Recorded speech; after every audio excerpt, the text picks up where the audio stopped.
Poirot, is it true? Is she dead? It is true, Monsieur Lane. You remember our conversation yesterday about the reality of evil? Colonel Weston has put me in charge of the investigation. There are some questions I therefore must put to you. I understand. Will you tell me of your movements today? Willingly. Well, thanks to you, I spent a delightful day hiking over to St. Patrick in the Coombe. Started off round 8. The church is about 7 miles from here. A very pleasant walk up and down the Devon hills and valleys. I ate those sandwiches in a spinney. I visited the church. Well, it has some fragments, only fragments, alas, of early glass. Also, a very interesting painted screen. Did you see anyone? The vicar or the verger? No, there was no one about, and I was the only visitor. It's a very remote spot. Is there anything you heard or saw that can help us? All I can tell you is this, that I knew, as soon as I saw her, that Arlena Marshall was a focus of evil. She was evil. Since Eve, woman has been man's downfall. She can drag him down to the level of the beast. Arlena Marshall was a woman such as Jezebel and Aholibah. Now she has been struck down in her wickedness. No, not struck down. Strangled. Strangled, Monsieur Lane, by a pair of all too human hands. Monsieur Lane, why were you forced to leave your church in Brixham? I told you. I became ill. Press him, Hastings. Now! Did either Millie Parsons or Alice Corrigan belong to your church? No, but I knew what they were. A man named Gideon Fell. An innocent schoolteacher hounded by police. He was a member of my flock. Did you preach of Jezebel and Aholibah when Millie Parsons and Alice Corrigan were murdered? The truth must be told. God's vengeance must be proclaimed. Were you fired because of your beliefs? I am not the first to be martyred for the truth. I think that I have nothing more to say to you. As you like. Well done, Hastings.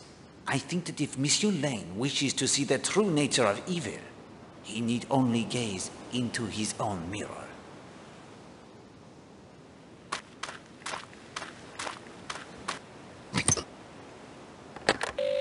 Hello? Need the sea tractor, do you? Yes, please? On me way. I hope you don't mind, Mr. Poirot, but Gladys told me about your phobia. How you don't want gents opening jars for you and such. I sympathize with you. I've an uncle who had a phobia about opening doors. If there was no one around to open a door for him, he'd try crawling through a window instead. Then he got stuck in a window once and wouldn't go near them either. He lives in a tent outside Swansea now.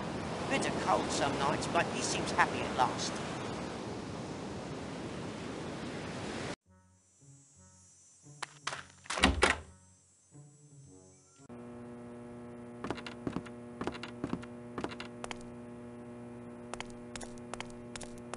Ah, Major Barry. It's true then? Mrs. Marshall has been murdered? It is true. Shocking. Most shocking. Of course, I can tell you after being in an Indian hill station, what you don't know about human nature isn't worth knowing. Matter of fact, this reminds me of a case in Simla. Fellow named Robinson. Was it Ramslan? Anyway, he was in the East Wilts, or was it the North Surreys? Major Barry. Doesn't matter, really. Quiet chap, you know. Went for his wife one evening in their bungalow, got her by the throat. She'd been carrying on with some fellow or other. By Jove, he nearly did for her too. Surprise us all. Quiet chap like that. You see an analogy to this case? Well, that is to say, never said anything about Marshall. Quiet, but a thoroughly nice chap. Wouldn't say a word against him in the world. You were not at the hotel today? No, wanted to do some telephoning. The post office here isn't very private, so I drove over to Kingsbridge. Had a bit of bother with the motor earlier on, but young Jenks patched it up, so off I went. Almost ran down that fool cat and dog on my way up the high street. You were quite taken with Mrs. Marshall, were you not? You know I was, man. Have the decency to let that drop, will you? It is a case of murder, Major Barry. Poirot does not let anything drop.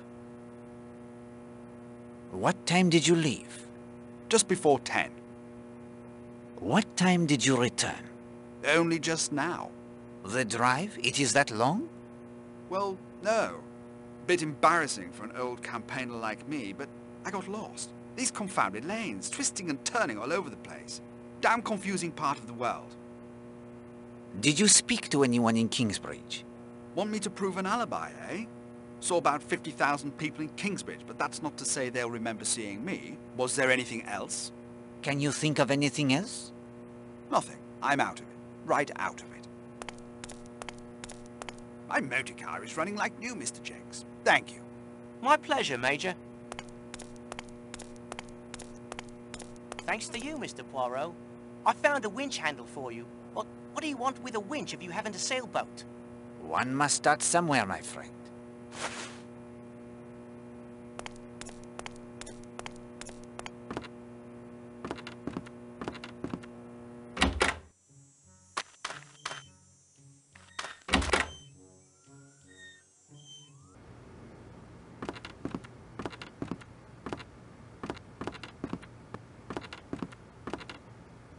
Are there any telegrams for me? I'll just check. Of course, sir.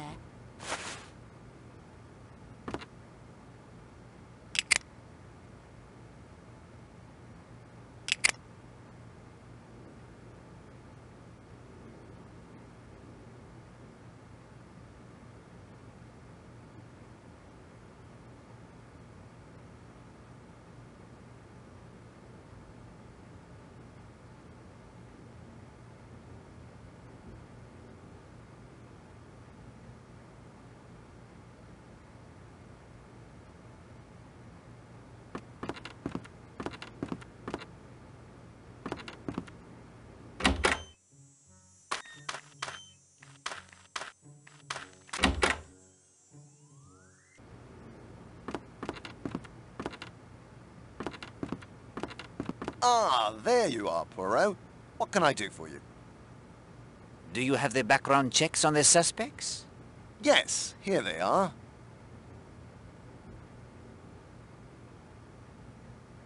Any news on Jimmy Nash, the photographer? I haven't received the report yet, but your inquiry got Scotland Yard very excited about something. I will be curious to hear what they find. Thank you, monsieur.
Like a ride to the island? Yes, please. Let's be off then. I have a theory about the murder. What if it wasn't murder at all? Suicide. I know what you're thinking. I know it's difficult to commit suicide by self-strangulation. But what if Miss Stewart was choking on something like a chunk of apple or something?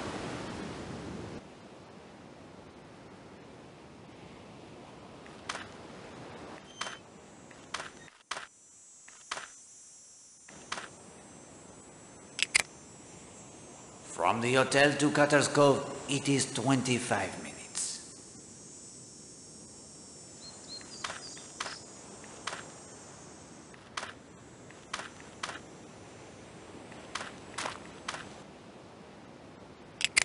From the bathing beach to Cutter's Cove via the path, it is 18 minutes.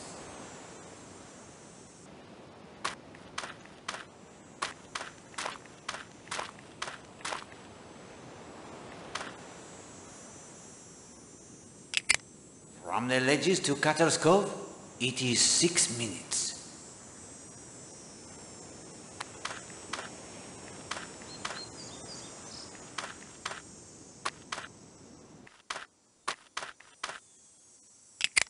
From the tennis court to Cutter's Cove, it is 20 minutes.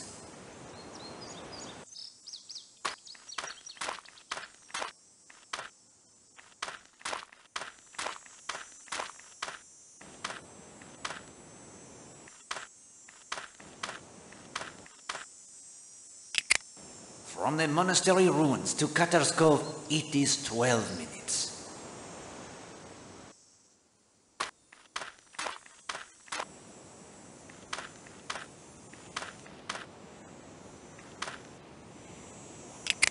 From Sanctuary Cove to Cutter's Cove, it is 15 minutes.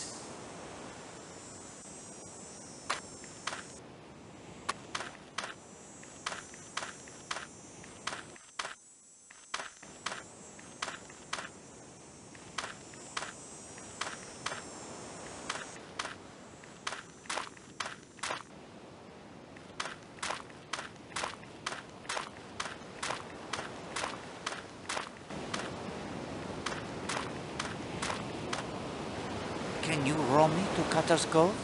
Mr. Poirot,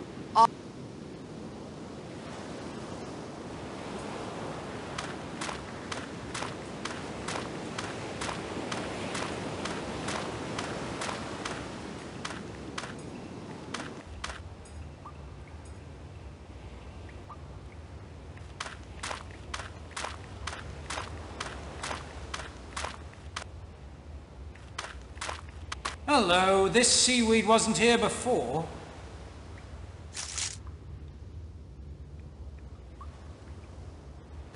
A sandwich tin.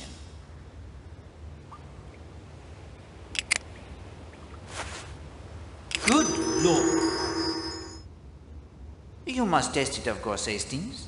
But do not expect to find this is a box of powdered sugar. Too right.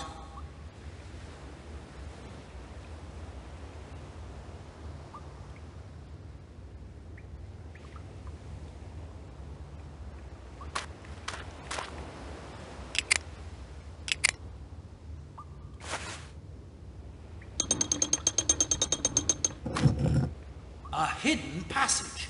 Now we're getting somewhere.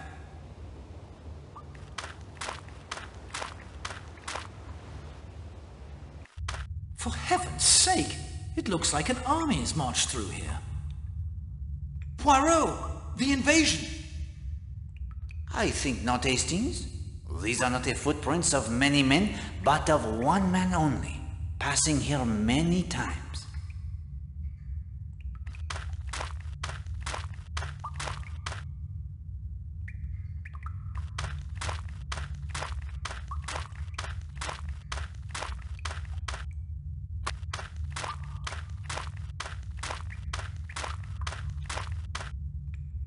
Roman, to be sure.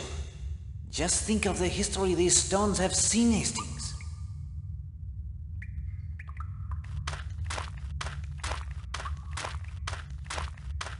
This is a useful point to measure the time it takes to reach Cutter's Cove, the spot that will be the scene of the murder. From the monastery ruins to Cutter's Cove via the tunnel, it is 11 minutes.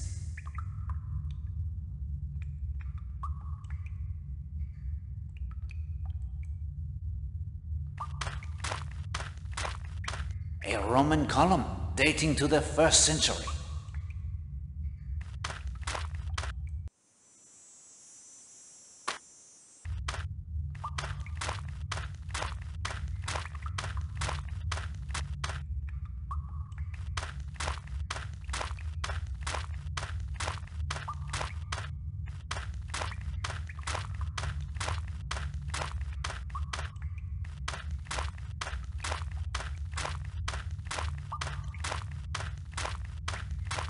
This is a useful point to measure the time it takes to reach Cutter's Cove. From the Smuggler's End pub via the tunnel, it is 28 minutes. And that, my friend, should be the last timing we need to determine how much time would be needed for any of our suspects to reach Cutter's Cove. Of course, they must also make their way from the scene of the crime as well.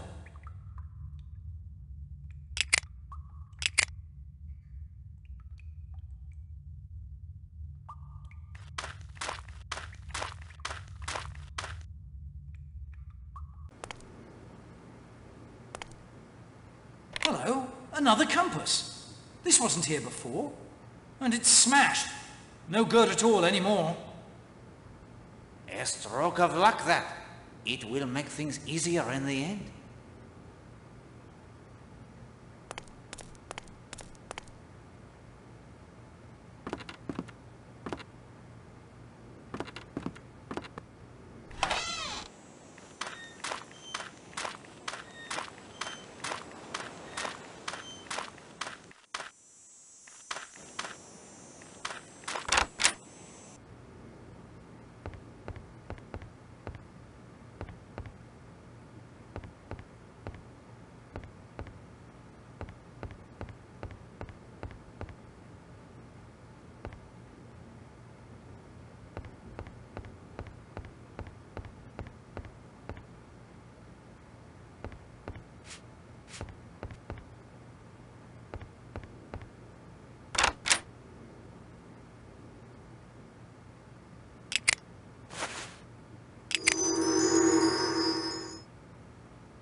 You do yourself a credit, mon ami. Bravo.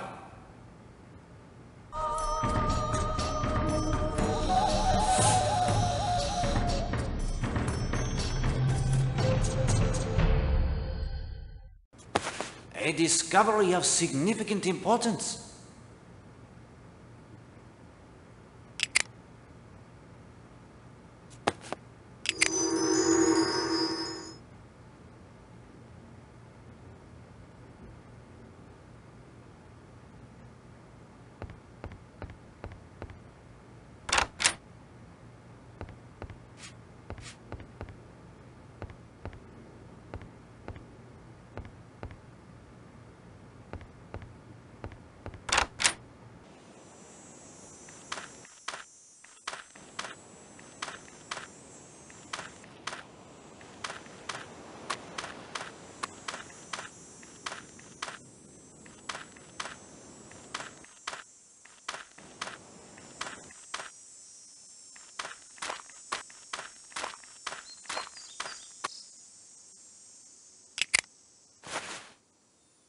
Hello.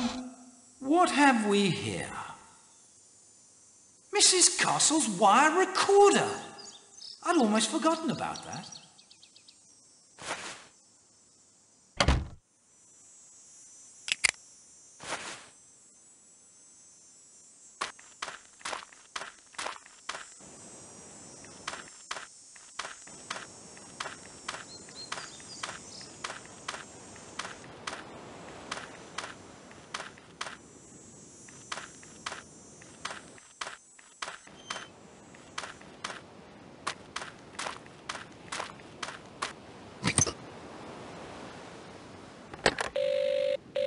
Hello?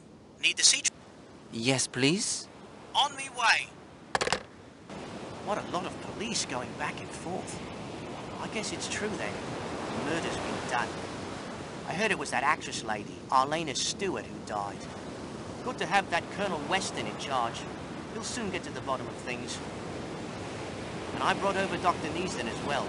He does the autopsies at the hospital in Kingsbridge. Hard to believe that such a thing could happen here.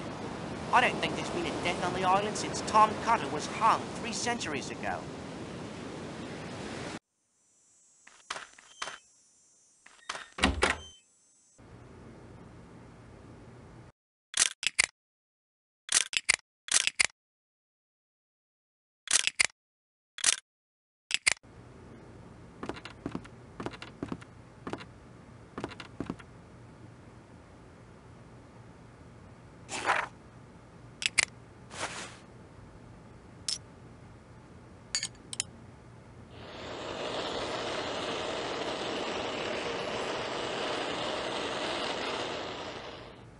The sandwich tin from the cave? It contains heroin, beyond any doubt.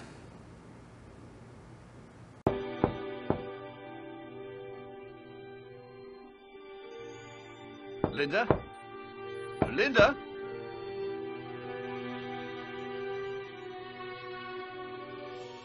Linda, dear, I'm having dinner in my room. Would you like to join me? Linda?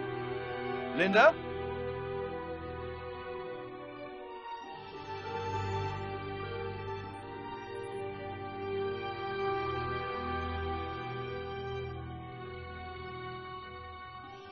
Good Lord, Linda! No! Help! Someone help us! It's my daughter! Please!